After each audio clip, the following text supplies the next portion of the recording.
I have like two questions for you related. Picking up from where you have answered. So, you were talking about states getting into business modes and everything in between. So, we all have heard of the Kerala model, the Gujarat model, and now the Dravidian model, and so on. So, do you have any model in mind? Since you are also the Okay, youngest. so the only model we have in mind is the growth model, and no name for it. I will tell you why. I'll tell you why. Let us look at the whole country's map. Anybody from Uttar Pradesh here? Can somebody raise your hand? Okay. Somebody asked Napoleon Bonaparte long time back. So what is your view on China? Napoleon Bonaparte. He said, oh, don't talk about China. They're crazy people. Let them sleep. It's a giant that is sleeping. The moment you wake up China by prodding it, the whole world is going to get a sneeze. Napoleon Bonaparte's word. Uttar Pradesh was happily sleeping. 23.5 crore people, such a big state, amazing culture, hardworking people. Now somebody came and shook them up. Hello boss, I'll get your law and order right. Correct? Hello boss, anybody can walk in the night at 2 o'clock, come back safely. No more dacoits and goons who will capture your land and play. No more caste politics. Suddenly you see what is happening in UP. Second largest economic state in our country now. Tamil Nadu, UP, literally, we both can claim we are second, you are second, but UP has caught up. Airports, expressways, breakneck speed. Ayodhya temple, I just read the SBI report last week. They said Ayodhya connected to other temples is going to bring 4 lakh crore income to UP next year. 5 crore people will visit Ayodhya. I was like, Hare yaar, what is this? What is this? Because if I go to Google and type Hajj pilgrimage, how many people went to Saudi last year? It says 2 crore. Give or take 2.3 crore. How many people went to Vatican City? 80 million. 80 lakh, 8 million. What is the revenue Saudi earned by Hajj pilgrimage? $2.5 billion. Vatican City, 80 lakh people, somewhere around $300 million. Tirupati, he doesn't keep quiet. 1,200 crore, another 2.5 crore people. Now this is the footfall the world has seen in a pilgrimage place. Our Christian friends, Islamic friends and Hindu friends, this is the footfall. Suddenly you are saying 5 crore next year to Ayodhya. And they want to have a Ayodhya city plan 2031. They want to invest 81,000 crore to rebuild Ayodhya. Now again in the report I was reading, okay, how much tax the UP government will get from Ayodhya and other things, because temple corridors are getting connected now. It said the UP government alone is going to get a tax next year, 25,000 crore. 4 lakh crore to the state. Auto rickshaw brother, hotel brother, Pani Puri brother, somebody who is selling food, 4 lakh into that. Tamil Nadu's budget is 3 lakh crore. Now, we have to understand, silently every state has got that hunger. And they are like, you call me Bimaru state till now? How dare you call me Bimaru? We used a word called Bimaru. And for a long time we used to say Hindu rate of growth. Suddenly UP is saying, how dare you call me a Bimaru state? I am 23.5 crore. You keep me as a country. I am probably the world's 5th largest, 6th largest in terms of population. I am building infra at a breakneck speed. My law and order, I have sorted it out. And my gross enrollment ratio is just shooting. Tamil Nadu is number 1 with about 50% GER. Just imagine my brothers from UP, state from UP, in 7 years, if their GER goes to 42% from the current 28-29%, their student output in the higher education is equal to Tamil Nadu, Kerala, Telangana, Karnataka, Puducherry.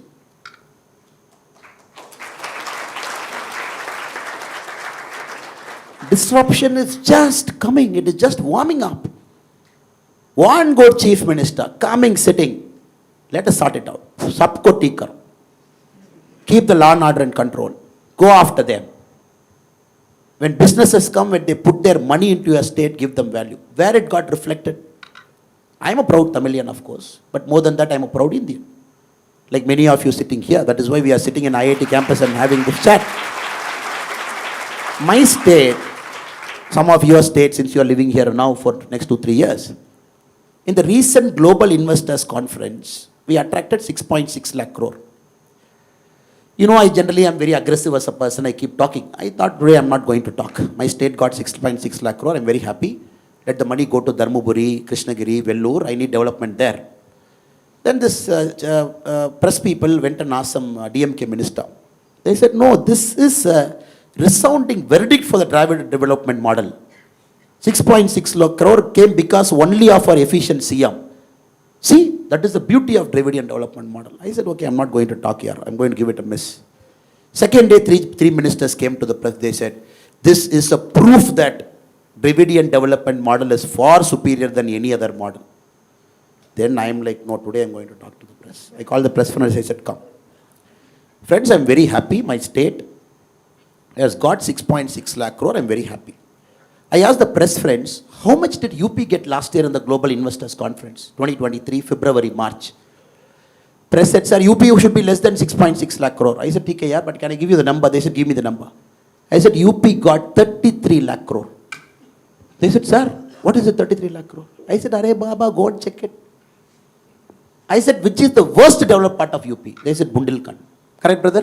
Which is developing fast. Bundelkhand alone got 10 lakh crore. After our Global Investors Conference, within 3 days, Gujarat had a Global Investors Conference. January 10, 11 and 12. We had January 5, 6, 7. 5, 6, 7.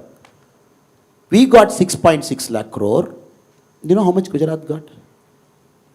26 lakh crore. High-end manufacturing, semiconductor, critical infra, getting. So what I'm trying to say is, as students and young friends, you should never be biased in life. You should never be biased. All people have the same goodwill, the same hard work, the same icha shakti. There's nobody in our country who is superior or inferior. It is that opportunity goes sometimes late to some part of the country. So now, serious disruption coming. You say, Vati coming? There is that movie. Now, serious disruption coming. Now, I urge my friends from Tamil Nadu and the government to say, hello guys. Why are you talking of 1970 model, 1980, 1990 Dravidian model? Why can't we look at some future model? Can we get manufacturing? Can we get this? Can we get high-end? So what I'm trying to answer is, no model is going to sustain the fancy names. It is a pro-business government. Still we have to do more. We have to get our labor reforms right. FDIs, we have to get it right. We have to get our regulations right. And a state like UP, 23.5 crore people. I said gross enrollment hitting 42 in a matter of 7 years. The number of students who come out is going to be equal to 4 southern states. I was also giving a statistics. The number of medical colleges, what UP had till 2017, I think literally they have tripled in the last 5 years. Tripled medical colleges. Everything tripled 4 times, 5 times. So, you are getting into a very beautiful world, which is reshaping the whole Indian politics. And every state is aspiring. Now, you have to imagine, 5 states of our country contribute 50% of India's economy. Maharashtra, anybody from here? Maharashtra friends, number 1. You are Maharashtra, number 1. Now, UP, Tamil Nadu, both of us are fighting. You are 2, I am 2, I just overtake you after 50 years. Whichever it is, 2 and 3, UP, Tamil Nadu, UP. Bengal, Karnataka, 4, 5. This is the traditional system now. So they contribute 50% of India's GDP. The rest of the states, they contribute 50%. Now, India has to grow everywhere. And that is why Prime Minister says, one district, one product. And all of you aspire to be a $1 trillion. Haryana might say, no, I have lesser population. How can I compete with Tamil Nadu and Maharashtra? Then you show them Hong Kong and New York City and Shanghai and everything. Less city, do something different and grow. Population doesn't matter. So, I am not believing in models, neither you should believe in models. Let us believe in good governance. Good governance which enables people to do better so that they realize their God-given potential to the fullest. Uh, so, continuing on what you have said, sir, Tamil Nadu as a state has. Put people to sleep already? No. I guess not. So, Tamil Nadu as a state has contributed in a large scale to nation building, but yet the state is at times seen as an outlier to national politics. What, according to you, is the strength of Tamil Nadu?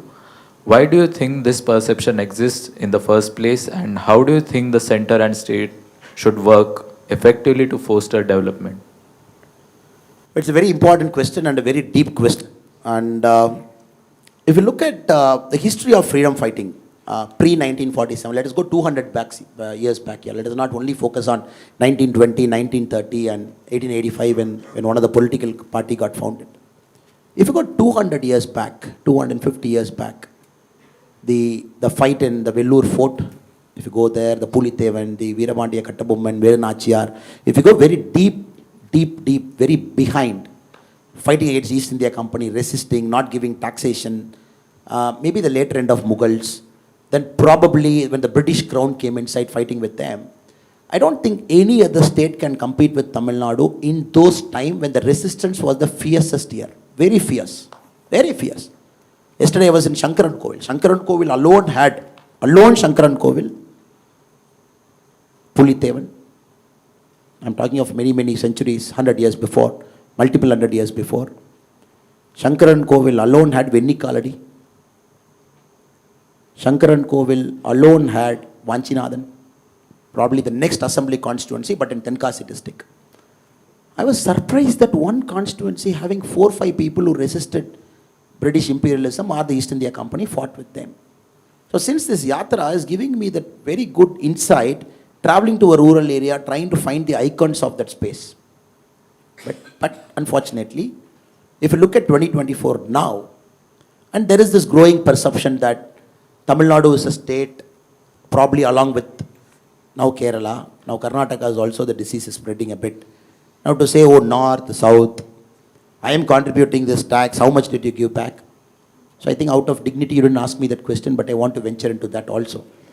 And I gave 100 rupees, how are you giving me back? Please tell me.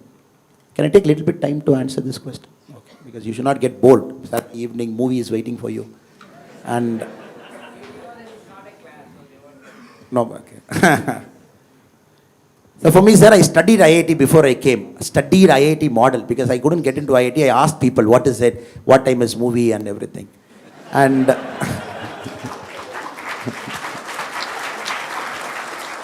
sir, now we are getting into a very dangerous argument, probably in the run-up to the 2024 parliament elections of South, North, and taxation, contribution, how much did you give me back? And where is this argument going to go after 2024? Now, this election, I'm not talking politics for sure because it's a student group, but this 2024 election is a battle of certain political parties who fear they're going to get eradicated after 2024 because their model of politics is not going to work anymore. And other political parties who believe, oh, we are in the upswing, let us consolidate. That is the fight that is happening now, 2024 and up. Now the argument has come back, the main argument. You see chief ministers going to Delhi and protesting. Chief Minister of Kerala, Chief Minister of Karnataka, the constitutional head of a state going to the national capital, sitting in Jantar Mantar, protesting to say, give me my tax, give me my right, where is my money? Okay, now, as a country, independence 1947. Tamil Nadu, lot of industries. Southern part, lot of industries. Why lot of industries came to Tamil Nadu at that point of time? Because Nehruji felt, if the industries are up north, probably within the missile range of Pakistan and China, it will hit. So some of the industries, the critical industries of DRDO were consciously shifted south, Hyderabad and Bangalore and Chennai, because we didn't want to get into the missile reach capability of the neighboring countries. We wanted to save those critical infra because you had two enemies on two sides of the border. That many industries were pushed in south, encouraged, start. Then probably my Tamil friends, my Tamil ancestors asked them, sir, but the coal is in Bihar, the coal is in Jharkhand, but my industry, thermal power plant is here. If I take a coal from Bihar, put it in a train, bring it to Tamil Nadu, it is so costly for me. But if an industry near Madhya Pradesh, right next to it, but he will get coal because coal decides the price of the energy. But he will be cheaper. How will I survive in the competitive environment?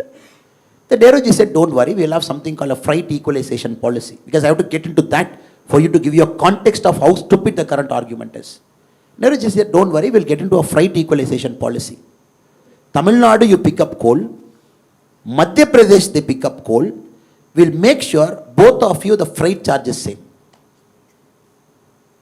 Now, Bihar politics, they say, because of this freight equalization policy of giving away our precious resources, we have lost 1 lakh crore. Now tomorrow if my Bihar friends come here and say, what are you talking about north and south taxation? Give me my 1 lakh crore back in the freight equalization policy. I gave coal cheaper to you for you to grow. Do you have an argument? Do you have an argument in 2047, 2024 to say, oh, I got coal cheaper because you gave it to me?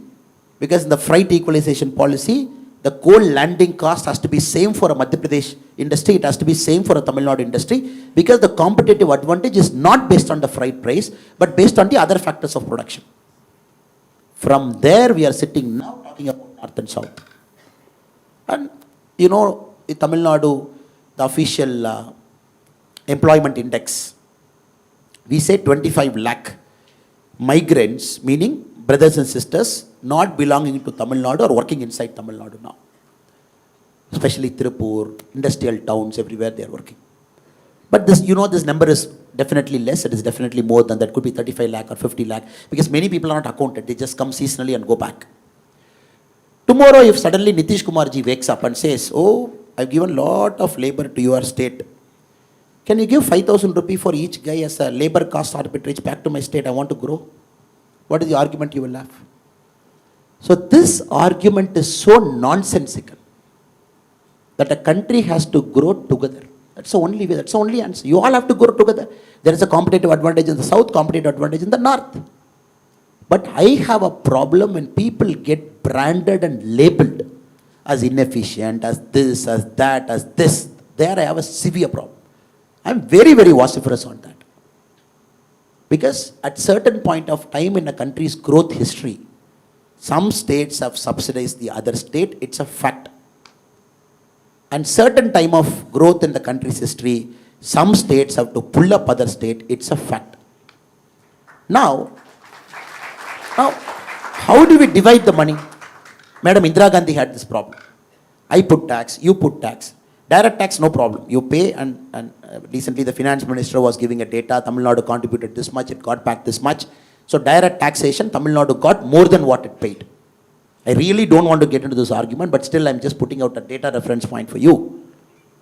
Now when the indirect tax goes to a common pool, GST is an indirect taxation, all it goes to a common pool, Government of India has to give it back to each state.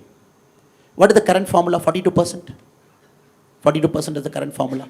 The 15th Finance Commission, for anybody who follows politics and economics, the 15th Finance Commission, which is till 2026, it said 42% of the money in the common pool will go back to state. 58% the center has to manage roads, ports, pay the army, buy fighter planes, everything you do. Now Tamil Nadu, Bihar, UP, Kerala, they said, okay, how will you divide that 42% for me? Is it equally you will divide? Indira Gandhi had this problem in 1969. She got this Gadgil formula. She said, okay, let us put a formula. And this formula will decide in the Finance Commission the divisible pool for each state. 42% will come totally to the state. Some state might get higher, some state might get lower. But how will each state get? What is that formula? In the Gadgil formula, in 1969, the population was given 60%. 40% for the other things. So population of a state more, they will get more. 60% population, 40% other factors. 1991, the population factor was still about 50%. Population will decide half of the money you get, rest of the factors half. 15th Finance Commission, the formula, the population is 15%. So we started with population as an index of 60%, and now population is 50%, 15. What about the other 85? We have something called a income distance.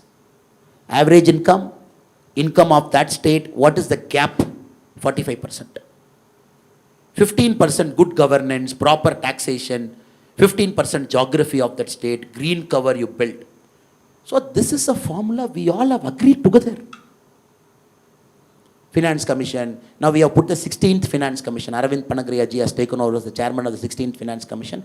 He is expected to give a report in the next 1 year. Some of the intelligent brains, professors and students, you will be contributing to that report.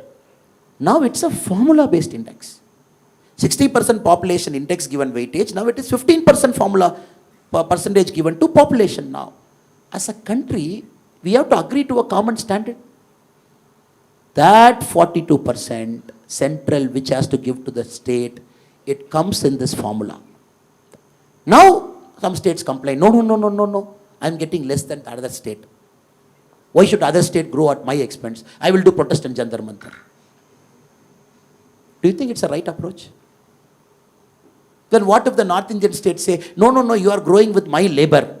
I will not accept it. For every labor that is coming to your state, 5,000 rupee, please remit to my account as cost arbitrage. I want to give it back to the labor's family. Will southern states accept? So, brothers and sisters, very complex argument. Again, no answer, as usual. But my job sitting here is to give insights. I've come here to give insights. A politician who can never have an answer. By now you must have understood in Indian politics. You just give insights and lead the people towards a discussion and a solution. Because I sit here and I can't give a solution because I am not a person to give solution because I am not equipped to give a solution. So we are all discussing, debating. This happened in 69, Gadgil formula, revised Gadgil formula came. Now it is the Niti Aayog formula in 2016 Finance Commission it came. Now we are looking at something different. So I want you to have this thing in mind. Okay, it's so complex, yeah. Let us get into politics to solve it. So I'm trying to motivate all of you to solve all of this complex problem, mathematics, economics and everything by getting into politics. So in one of your answers, you told you wish people with integrity, they enter politics. You told us, all of us here, enter politics. How do you think we can create a conducive environment where youngsters can enter politics? Very, very deep question. How do you create a conducive environment where youngsters can enter politics? Very tough question also. Politics is very biased even now to a first timer. Because politics is costly. So costly. Winning election, very costly. Very costly. And let us imagine an IIT professor is motivated here. I've studied IIT. I've taught in IIT. One of the brilliant minds. Let me get into politics. Many IIT professors and IIM professors are in politics. They are my colleagues also. I keep meeting them in different panel discussions like that. And when they come in, you are used to a certain lifestyle. And probably you after 10 years in a corporate life or NGO or think tank, when you come, maybe immediately after passing out from here, if you are very smart, let me start my politics young. I'll go a long way if you think like that. You will understand, day one when you enter politics, you will be amazed by the sheer complexity of work you do. For example, today I will tell you my day. Yesterday night I slept by 2:30. I finished something in Tenkasi, which is that end of Tamil Nadu. Public meeting, finished everything. I came to Virudhunagar, stayed somewhere. By the time I finished my meetings, 2:30. Today morning, 7:30, I woke up, I got up, in the sense I left that room. I went to a bull taming festival because I have to be there at 8:30. Then the guy told me, sir, do you want to leave a bull inside? I said, Arey yaar, what is this? In the TV I saw only the outside part where the bull comes and people will go, they'll try to tame and I clap my hand, I come. I never bothered about what will happen behind it. They said, come sir, we'll go and see what is behind. I went there and there is a methodology for a bull preparation. I'll tell you how complex preparing a bull is. Let us talk about politics later. A bull is getting prepared, bull is getting prepped up. Because you have to keep that bull charged because it is go inside and go like this and run. And they told me, sir, to prep the bull, you have to cut out the thread that is inside that nose. In Tamil we call Mukanangaira, I don't know what is the word in English. Where the thread goes inside his nose, no? You control this, right, with this. And he gave me a knife. Don't worry, it is not that small knife, it is a big knife where there was a bamboo pole to it. So the bull is standing down, what you call the Vadi Vasal. And you have to allow the bull to enter that lane. And he told me, sir, in 1 microsecond you have to cut it. I said, Arey, yaar, how is it possible? They said, if you delay even by 1 microsecond extra, the bull will just charge. If you don't cut it, you are holding it back. And the tamer will catch the bull. Because the tamer will get that split second advantage because the bull just stops before entering. I will try, yaar. He gave me this. I was just praying to God I should not make a mess of myself because people are taking photograph of what I'm trying to do. And the bull was inside, the Vadi Vasal was ready. And I just kept it in his nose, cut it. And 1 split second, the bull is out, and he ran. I'm telling you, this was my life in the morning. Terrified of cutting a thread in the bull's nose. Then I have to do a Padayatra in Madurai, finish it, public speech, meeting, then run and catch a flight, came here. The sheer complexity of politics will overwhelm you. You are sitting in IIT Chennai today, breast minds in the morning, in the evening. In the morning, try to cut that bull's nose, that thread. So this is the spectrum you have to operate. So I would say, forget about other things like money and first let us imagine, will this life suit you? Complexity, abuses, are positive, fighting, social media, people write bad things about you, good things about you. So that is why politics is an entirely different field. Whatever you have done in life will never prepare you for a life in politics. For one, there is a Tamil Vadivelu movie. The first 1 year in politics, you are like, who punched me, who punched me, who punched me? You are like, everybody will be punching you. You are like fish out of water. The two guys like you and me are trained to use the right side of the brain more. Logic, reasoning. I hope it is right side, not the left side, sir. Left side. Logic and reasoning and A plus B is equal to this. Why it is not C? Then it will take 10 years for us to understand, politics is chemistry, not arithmetic. And I would only say, God willing, let the life that you choose over the next many years should prepare your mind to come and survive in this complex Indian politics, where you should be like a Buddha. Oh, you spoke bad about me? Okay. You have to do handshake with them tomorrow morning because we're in an alliance. And then they will be asking, press will be asking, Arey yaar, last week only both of you abused each other. You're like, no, statements got misinterpreted. Do you think IIT guys are prepared for that? No, I'm just joking, but I told you when I started, short-term gains, long-term gains, what you do, how you do. So, this is more critical and important than bothering about some external things like money and how will I survive, how will my family survive. That is the least of your concern. The first is surviving in water. Because you and me are trained to think in a particular way. Politics is not that way. But integrity. Integrity, they always say, when I read Steve Woss's autobiography, it's a beautiful book, Out of My Comfort Zone, his autobiography. There is this foreword was written by Rahul Dravid, very beautiful foreword. So if you read it, you pick up a sense where they say how a form is. For a cricketer, the form.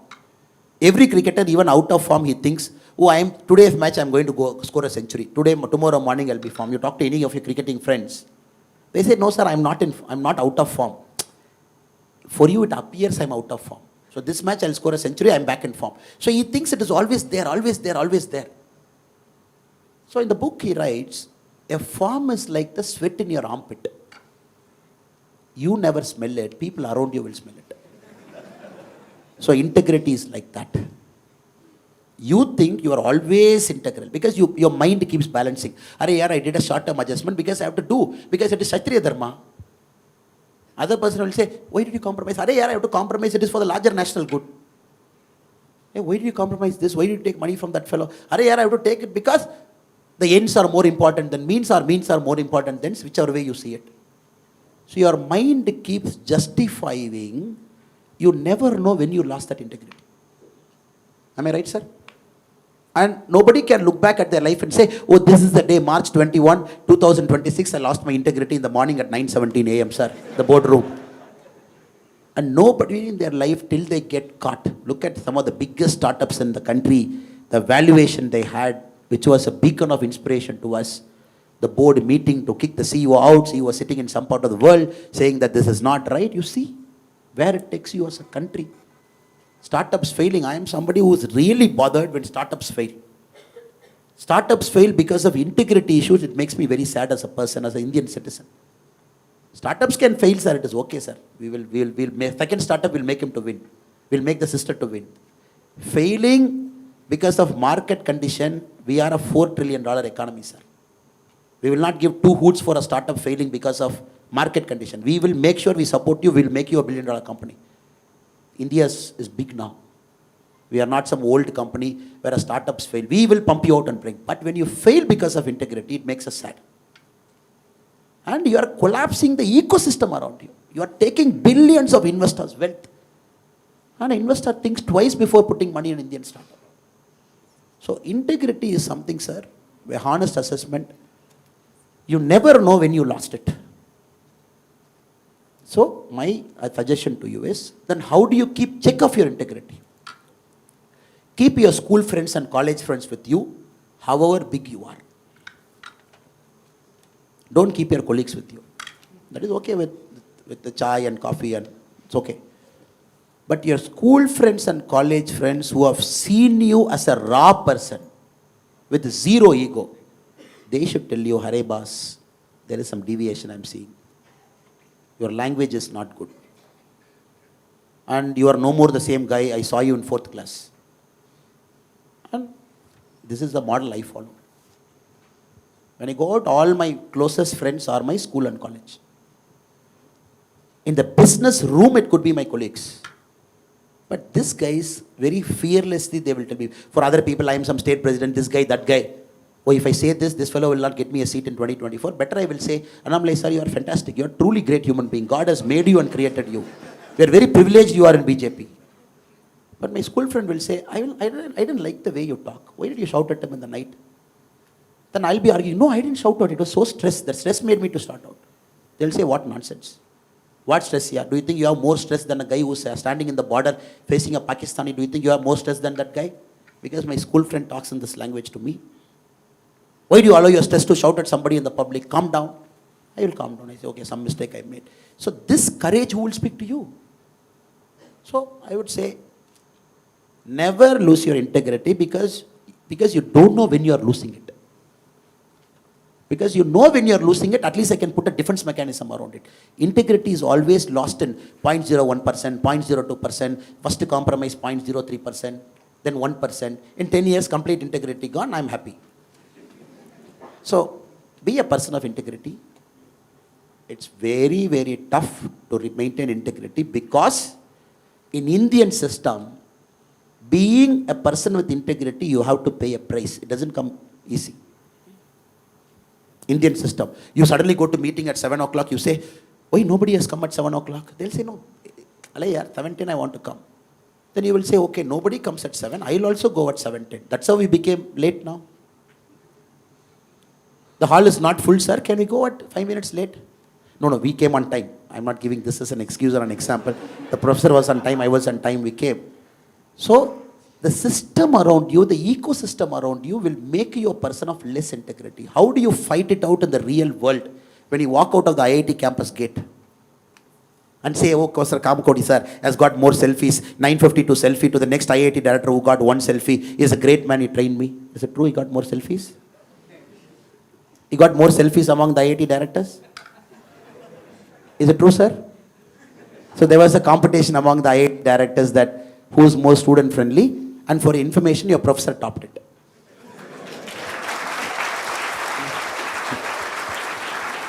If I am correct, he got 992 selfie, the next IIT director got 1. Imagine that guy's plight. I am going to fail all of you this time. I am going to repeat all of you. You gave me 1 selfie. So he got 992. See, 992. So what I am trying to do is they will prepare you for everything. Great lectures, smartest people. Yesterday the World Bank manager came. Big fundas, they must have spoken economics and growth curve and everything, very important stuff they must have spoken. But when you walk out of the IIT gate, the moment you walk out, I am going to test your integrity. The public transport will come late.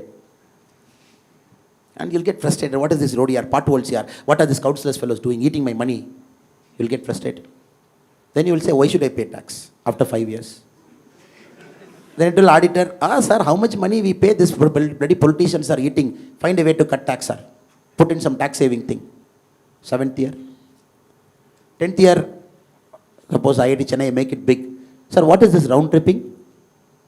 12th year. Where is the Cayman Island, sir? 15th year. Can I put FDI there, sir? Gone. So my request to all of you is, it's a challenge, sir. For me, it's a daily battle. Some rowdy fellow joins BJP. Immediately the media will say, rowdy fellow joins Annamalai's leadership. Ex-cop who was clean. Ex-cop who was a honest cop, Singham of Karnataka. He was there and suddenly Tamil Nadu politics, he is making all rowdies to join BJP. What has BJP happened to under Annamalai?